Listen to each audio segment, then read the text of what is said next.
एकतर नवीन जो स्ट्रेन आलेला आहे, आपण युरोपमध्ये आणि खास करून UK मध्ये जो पाहिलेला आहे, त्या स्ट्रेनबद्दल फार पॅनिक होण्याची गरज नाही, फार अशी त्याच्याबद्दल काळजी करण्याची आणि भीती वाटण्याची गरज नक्कीच नाही आहे.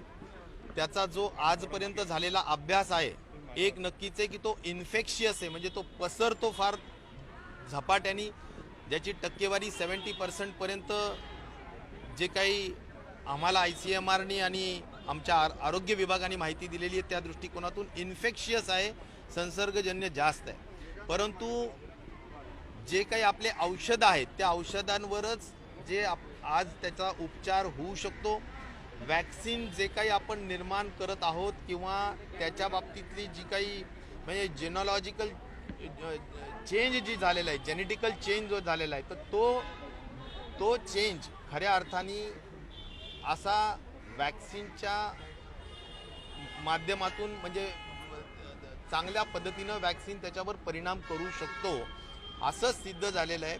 अजून असं वॅक्सिनचा परिणाम त्यावर होणार नाही असं अजिबात तसे काही पेपर्स आत्तापर्यंत आलेले नाही आहेत. आणि त्यामुळे एक आहे की अधिक इन्फेक्शियस असल्यामुळे आपल्याला त्याचा संसर्ग टाळायचा. मग टाळायचा याचा अर्थ एवढाच आहे की UK वरून आलेल्या लोकांना आपण इन्स्टिट्यूशनल क्वारंटीन करतो आहोत, संस्थात्मक अलगीकरण करतो आहोत. आणि त्याचबरोबर आता जो न्यू इयरला होणारी गर्दी असेल, क्रिसमस आणि या संदर्भातली होणारी गर्दी असेल, हे सगळं थोडंसं कंट्रोल राहावं म्हणून माननीय मुख्यमंत्री महोदयांनी याबाबतचा नाईट कर्फ्यूचा निर्णय सुद्धा जो घेतलेला आहे तो 11 वाजेपासून सकाळी पहाटे 5 वाजेपर्यंत 6 वाजेपर्यंत आहे. मला वाटतं की या सगळ्या कामाला आपण म्हणजे या निर्णयांना प्रतिसाद द्यावा आणि कोविड ॲप्रोप्रिएट बिहेवियर याचा अर्थ आजच्या या कोविडच्या परिस्थितीशी अनुषंगून आपलं दररोजचं जीवन जे आपण जगतो आहोत त्याच्यामध्ये मास्क आणि कुठल्याही परिस्थितीत आपण सोशल डिस्टन्सिंगचा जो काही महत्त्वाचा विषय आपण सांगितलेला आहे तो पाळायचाच आहे आणि तो अधिक कठोर पद्धतीनं पाळावा या दृष्टिकोनातूनच्या सूचना खऱ्या अर्थाने शासनाने सर्व डिपार्टमेंटला आणि खास करून पोलीस विभागाला देण्यात आलेल्या आहेत. आता जे ज्या पद्धतीने सांगितलं जातं की सिरम आणि ती कारण की स्वस्त लस आहे तर त्याचं कधीपर्यंत येऊ शकते, कारण की आता चर्चा लसीकरणाच्या बाबतीत 2 कंपनीज ज्या आहेत ज्याच्यात भारत बायोटेक असेल किंवा सिरम इन्स्टिट्यूट असेल, सिरम इन्स्टिट्यूट आणि ऑक्सफर्ड यांनी संयुक्त विद्यमानी खऱ्या अर्थाने ही लसचं संशोधन करून ठेवलेलं आहे आणि 3rd फेजचं त्यांचं क्लिनिकल ट्रायल पूर्ण झालेलं आहे. त्यांनी drug authority of India, government of इंडियाला मागणी केलेली आहे की आम्हाला ऑथरायझेशन द्या, लायसन द्या आणि जी काही सेटअप आपला झालेला आहे लसीकरणाच्यासाठी त्या सेटअपच्या अनुषंगाने आम्ही देऊ शकू. त्याच पद्धतीनं भारत बायोटेकनी सुद्धा त्याच पद्धतीनं मागणी केलेली आहे. आता ball is in the court of government of India. त्यांनी खऱ्या अर्थाने ठरवायचं की किती तारखेपासून यांना ऑथरायझेशन देऊन कोणत्या कंपनीला कोणते राज्य द्यायचे हे सगळं ठरवायचं आहे. या लसी 2 वेळेस द्याव्या लागणार आहेत आणि या लसीकरणाच्या संदर्भातला जो काही कार्यक्रम आहे तो सगळा कार्यक्रम आम्हाला जो काही सांगण्यात आलेला आहे, जो टाइम टेबल देण्यात आलेला आहे, ज्यामध्ये प्रामुख्याने ट्रेनिंगचा पार्ट महाराष्ट्र शासनाच्या आरोग्य विभागाचा पूर्ण झालेला आहे. 16,000 एकूण जे काही आमचे हेल्थ कर्मचारी आहेत त्यांना आम्ही ट्रेनिंग दिलेलं आहे, पूर्ण ट्रेनिंग झालेलं आहे. जे काही कोल्ड चेन्स सांगितल्या होत्या त्या कोल्ड चेन्स इन प्लेस आहेत, ज्या कमी पडणार आहेत ते गव्हर्नमेंट ऑफ इंडिया देणार आहे असं त्यांनी आम्हाला खात्री दिलेली आहे.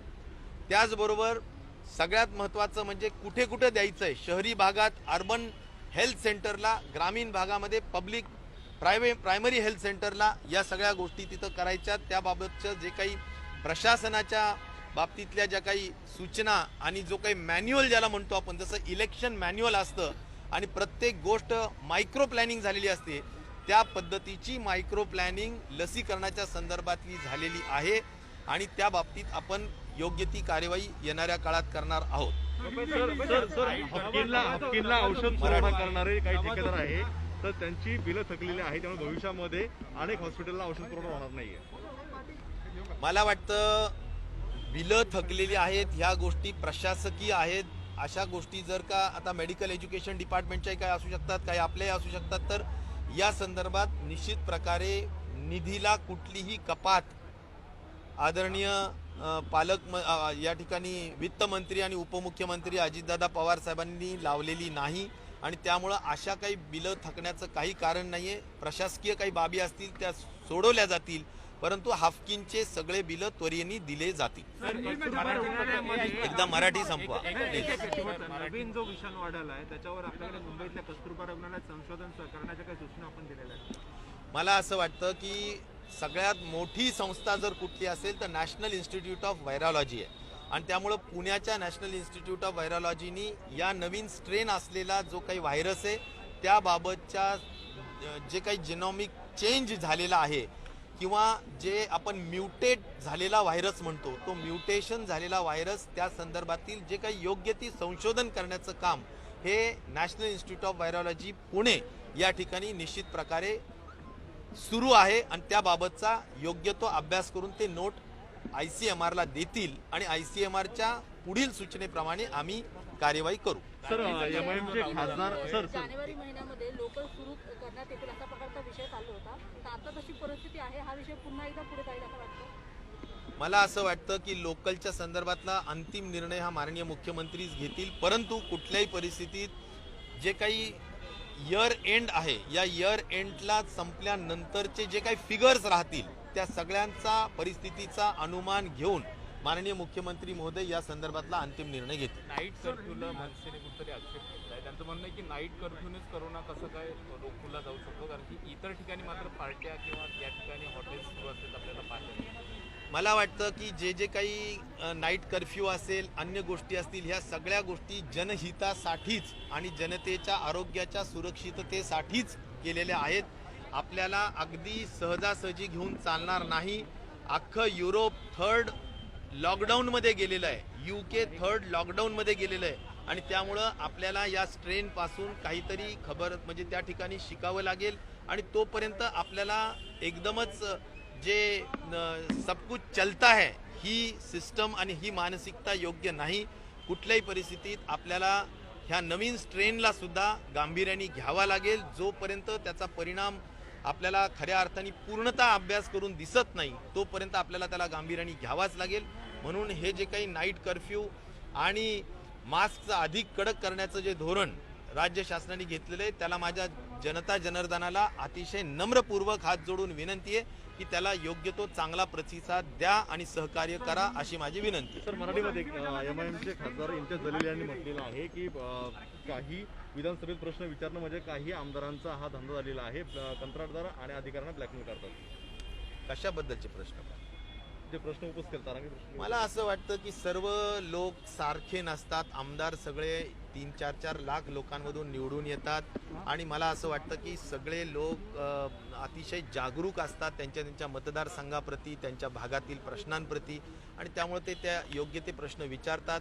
क्वचित काही एखादा व्यक्ती असू शकेल की जो कदाचित चुकीचं वागत असेल तर त्यामुळे संपूर्ण MLA फ्रॅटर्निटी ज्याला म्हणू आपण किंवा MLA पूर्ण समूह हा काही बदनाम करण्याचं कारण नाही आणि त्यामुळं मी काही याला सहमत नाहीये. एक नक्कीच आहे की क्वचित एखादा माणूस जर चुकत असेलच तर त्याला त्या चुकीच्या संदर्भातील योग्य ती मला वाटतं की दक्षता ही विधानमंडळाचे जे अध्यक्ष आणि सभापती असतात ते त्या ठिकाणी निश्चित प्रकारे घेतात. हिंदी में जानना चाहेंगे आपसे, नई स्ट्रेन जिसका हम देख रहे हैं कि जो आने की वजह से UK में लॉकडाउन हुआ है, यूरोप में भी उसका एक फियर है, महाराष्ट्र किस प्रकार से तैयार है? हमने नाइट कर्फ्यू लगाया लेकिन लोगों का कहना है कि नाइट कर्फ्यू लगाने से बात नहीं होगी और ज़्यादा स्ट्रिक्ट मेजर्स लेने पड़ेंगे. जो स्ट्रेन नया दिखाई दे रहा है यूरोप और ख़ास तौर पर UK में, उसके तहत निश्चित तौर पर भारत सरकार ने और महाराष्ट्र गवर्नमेंट ने भी बहुत सतर्कता की जो भी स्टेप्स है लेने की कार्यवाही शुरू की है, जिसका एक महत्व का डिसीजन ये है कि हमने नाइट कर्फ्यू लगाया है और UK और यूरोप से आने वाली जो प्लेन्स है वो प्लेन्स को हम 15 दिन का क्वारंटाइन करने का, इंस्टीट्यूशनल क्वारंटाइन करने का डिसीजन लिया है. मुझे लगता है UK के अभी फ़्लाइट्स भी रद्द हो चुके हैं, अभी नए फ़्लाइट्स UK से नहीं आने वाले, ऐसा आज की जो ताज़ा खबर है. और ख़ास तौर पर मैं ये कहना चाहूँगा कि सभी लोगों ने ये जो स्ट्रेन नया आया है, एक ज़रूर है कि पैनिक होने की कोई ज़रूरत नहीं है, बहुत ज़्यादा चिंता करने की भी ज़रूरत नहीं है। जो भी अभ्यास हुआ है, जो भी स्टडी हुई है और उसका जो आज नतीजा स्टडी ग्रुप के माध्यम से हमारे सामने आया है, उसमें ज़रूर म्यूटेट हुआ है। ये म्यूटेट हुआ जो वायरस है 100% बहुत ज़्यादा इन्फेक्शियस है, यानी इन्फेक्शन फैलाने वाला है, कॉन्टेजियस है। लेकिन इसका मतलब है लाइन ऑफ ट्रीटमेंट जो है उसमें बहुत कुछ बदल करने की ज़रूरत नहीं है। वैक्सीनेशन जो आज संशोधित हुआ है वो भी उसका भी असर ये नया स्ट्रेन जो आया है उसके ऊपर रहेगा ही, ऐसा ही आज तक का अनुमान है। और मुझे जो बोला गया है उसके माध्यम से मैं इतना ही कहना चाहूँगा, ये वैक्सीन उस पर इफेक्टिव है। क्या आपने टास्क फोर्स को भी इसके ऊपर स्टडी करने के लिए बताया है और एक रिपोर्ट क्या टास्क फोर्स स्टेट गवर्नमेंट ज़रूर मुझे लगता है कि नया स्ट्रेन उसके ऊपर जो भी संशोधन है वो NIV और हमारा जो स्टेट का टास्क फोर्स है ये उसके ऊपर पूरा संशोधन और उसका लिटरेचर जो भी यूरोप से और अन्य राज्यों से अन्य देशों से प्राप्त करके स्टडी कर रहे हैं। और मुझे लगता है कि चिंता करने की कोई ज़रूरत नहीं है, उसके ऊपर पूरा स्टडी जारी है और जो भी उसका अनुमान आएगा वो आपको हम ज़रूर बताएंगे। मिडिल ईस्ट और यूरोप के साथ साथ क्या साउथ अफ्रीका जो है या साउथ अफ्रीकन कंट्रीज जो है उनका भी नाम इस लिस्ट में शामिल किया गया कि जहाँ साउथ अफ्रीका से अगर लोग आते हैं या दक्षिण अफ्रीका पूरे खंड से लोग आते हैं तो उन्हें भी इंस्टीट्यूशन। मुझे लगता है कि मिडिल ईस्ट हो या इन देशों से जो नए लिस्ट ऑफ कंट्रीज उसके अगर नाम इसमें डालना है तो उसका भी प्रॉपर स्टडी करके स्ट्रेन सही में वही है क्या है ये सभी मालूमात लेके ही ये करना ज़रूरी है। उसके ऊपर ICMR का भी डिसीजन होगा और वो डिसीजन हमारे को बोलने के बाद मुझे लगता है स्टेट गवर्नमेंट के हद तक हम जरूर डिसीजन। आपकी सवाल पूछूंगा कि जिस प्रकार से नाइट कर्फ्यू लगाया गया है, BMC की तरफ से कहा यह जा रहा था कि होटल्स रेस्टोरेंट पब्स नहीं खुले रह सकते 11 बजे के बाद, लेकिन कल जो रेड की है मुंबई पुलिस में उसमें पाया गया कि 3 बजे तक एक क्लब जो है वो खुला था और जिसमें सेलिब्रिटीज़ थे, क्रिकेटर्स थे जिनके खिलाफ केस भी हुई है। अगर सेलिब्रिटी क्रिकेटर्स जो आइकॉन है लोगों के वही अगर ऐसा करते हैं तो लोग अगर करते तो क्या उसमें गलत होगा? मुझे लगता है कि जो भी डायरेक्टिव्स इशू किए गए हैं महानगर पालिका से हो, महाराष्ट्र शासन से हो, उसका अनुपालन करना हर जिम्मेदार नागरिक की मुझे लगता है जिम्मेदारी है और इसीलिए हर किसी ने अनुशासन से रहना ज़रूरी है। और जो भी नियम है 11 से सवेरे 5-6 बजे तक जो नाइट कर्फ्यू है उसका अनुपालन करना चाहिए, स्ट्रिक्टली सेल्फ डिसिप्लिन रहना चाहिए। और अगर नहीं रहते हैं तो जो भी शासन या शास्ति का जो भी प्रावधान है वो उनको भुगतना पड़ेगा। मुझे लगता है स्ट्रिक्टली रहना ज़रूरी है क्योंकि ये मनुष्य के जीवन से जुड़ी हुई बात है और इसलिए इसको लाइटली लेना बिल्कुल ठीक